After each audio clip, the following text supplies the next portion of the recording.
Pangasinense naman ang nais na suportahan ang pagsasabatas ng RH Bill. Nagbabalik sa report si Jane Vallejos.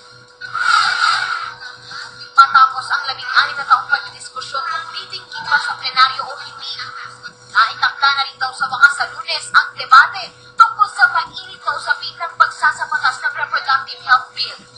Kaya naman nagsimula ng paglibot ang mga pangunahing sumusuporta nito sa ilang mga bayan sa Pangasinan para humingi ng dagdag suporta.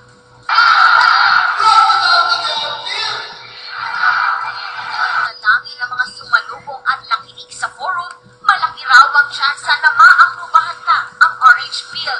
Kasi po naniniwala ako na ang Pilipinas naghihirap po talaga ngayon. At isa sa mga solusyon doon ang paggamit ng RH bill. Nakapailalim sa House Bill 4244 na mapapangalagaan ang kaligtasan ng kababaihan at pagiging responsableng magulang.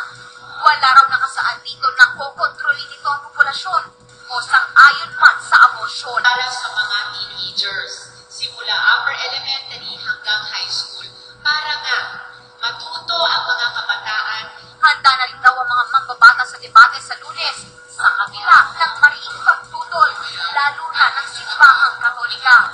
I don't want to pick a fight with the church, but I really believe in the separation of church and state. I am a Catholic, and in my heart and in my conscience, I believe I am doing the right thing. Bagamat hindi pa tuluyang naisa sa batas, ramdam na raw nila ang tagumpay dahil na rin sa dami ng nagpakita ng suporta.